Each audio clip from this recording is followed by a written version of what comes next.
Hi, everyone. Thank you for being here today. So revenue operations, and I'm going to talk about how revenue operations actually help us with change management.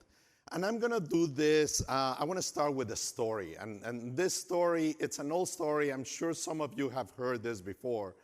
But this story actually reflects very well the way we perceive change or how change comes sometimes to us. So this is a story that happened in the Mediterranean in a very nice day like today. And we had one more slide. We had an aircraft carrier sailing down the Mediterranean. And officer of the guard is there, and there's a bleep in the radar. And he picks up the communication and calls the boat in front and is like, hey, to the boat that is in front of us, you need to change course by 50 degrees to avoid a collision. And on the other side, it comes on the speaker, sorry, but you are the one that needs to change course 50 degrees. The captain that is sitting right there at the helm is like, who does this person think he is? And grabs the speaker, and this is the USS Enterprise. You better change course right now, 50 degrees, as we're telling you to. The other guy goes, sorry, can't do. You change course. Oh my God. This is not only one battleship. We are a whole battle group sailing down. You better change course right now. The other guy takes a minute to respond and is like, hey, I don't care who you are. I'm sitting here at the Rock of Gibraltar. You better change direction because I can't. And if not, you are going to sink. And that is the way sometimes change comes to us. We may think that we are in the right course. We may think we are taking the right path. And suddenly, we have this mountain in front of us that is unmovable. And we need to take action. And we need to be nimble and take correction. And revenue ops really enable us to do this thing. This subject, I'm passionate about this because it reflects very clear part of the story of Veracode. And I'm going to focus on the last 3 years of Veracode. Veracode was started more than 10 years ago. But in 2016, not only we reach 100 customers, but this is when we combine the sales and marketing operations organization into revenue operations. We were one of the first companies. We were pioneering on this, and we did believe that revenue operations was going to be something that helped us move and be more agile and more effective. And it did prove very true. And thank God we did this because there were a lot of changes coming on our way. In 2017, we got acquired by CA Technologies. I'm sure there's more than one person in this room that was acquired by CA at some point in their career, because CA was a company that grew about acquisitions. And if not by CA, if you've been through an acquisition, you know how disruptive some of these changes can be, how difficult can be to navigate and suddenly be part of a totally different organization. Throughout this time, we continue to grow, and Veracode continued in its path to grow. And if things were not complex enough with one acquisition, by last summer, Broadcom, an even larger company, and this is a hardware company, decided to acquire CA Technologies. So now we found ourselves inside a software company that is owned by a much larger hardware company that actually has a very, very different culture and does very little marketing in the world. And throughout all of this, we keep moving forward. By the December, if this was not enough, another change. And Broadcom decided to sell us to Thoma Bravo. So you can imagine in 18 months, we went to 3 different ownerships and 3 different acquisitions. And the way we survived all of this was keeping together and using the revenue operation engine to fuel some of these insights and get things done.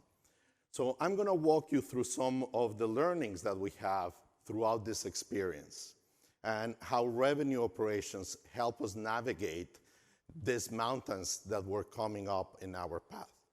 So the first one is going to be, I'm going to be talking about a common language and identifying opportunities, the tools around identifying opportunities, and creating clear goals for everyone.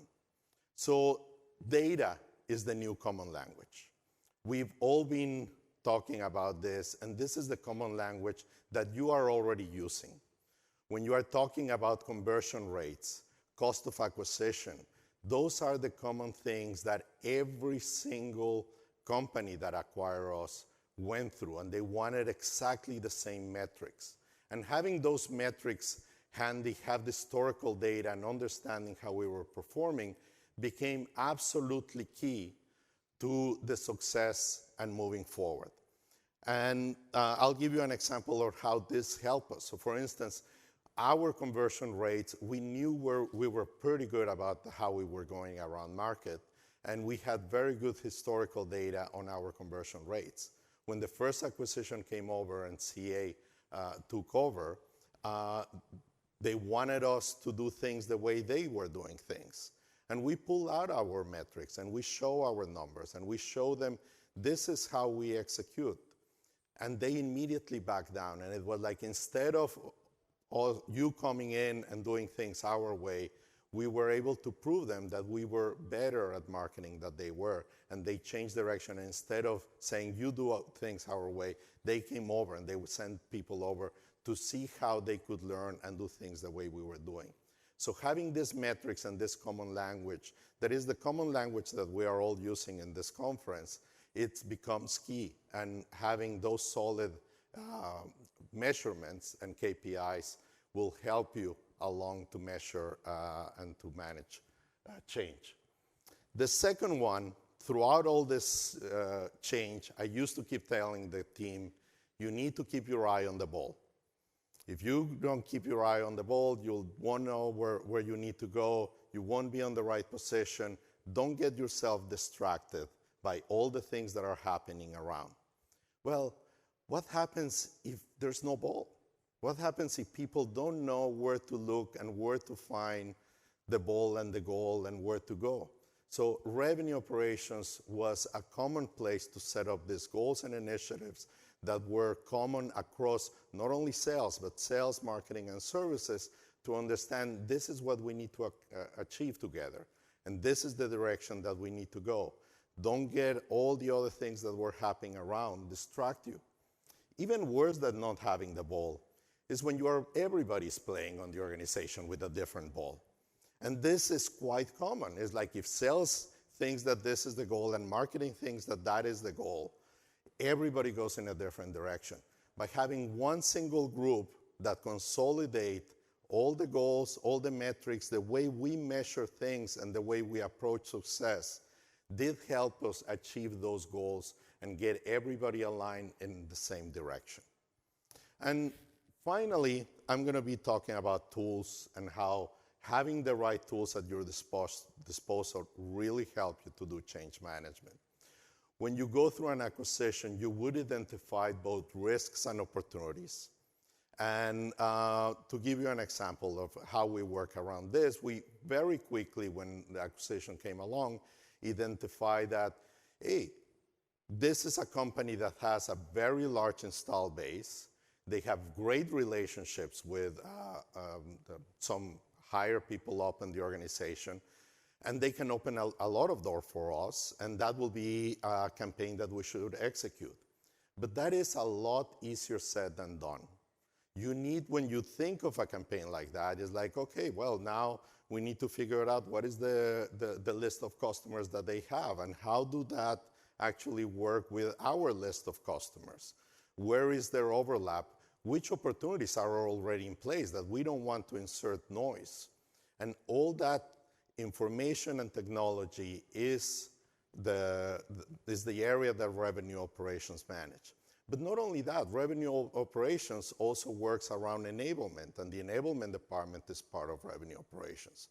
So getting to the sales organization with the right messaging on a campaign like this and be able to execute very quickly, and to support now a campaign with advertisement and things that will execute around those customers, and be able to execute these things within a week of the acquisition was actually key. These are the tool sets that we have at our disposal that are in the hands of revenue operations that allow you to take an opportunity or a risk and quickly turn it around so you can get into the right waters. So finally, want to talk about how we were able to set, what happened at the end, what was the end of the story for Veracode. So right now we're an independent company. We find ourselves out into open ocean again, into deep waters, and throughout all of this, 3 different owners over a short period of time, we walk out of that with double the number of customers, an acceleration on our growth, the valuation of the company growth by almost a third in 18 months. I wish my bank will give me that kind of return. And most important, the team, the people that were working at the company remain with us. Because we were all focused, we knew what direction we were taking. Our attrition rate overall was not different throughout all of these changes than it was before we entered the acquisition. So with that, I want to thank you and I appreciate your time and have a great rest of the day.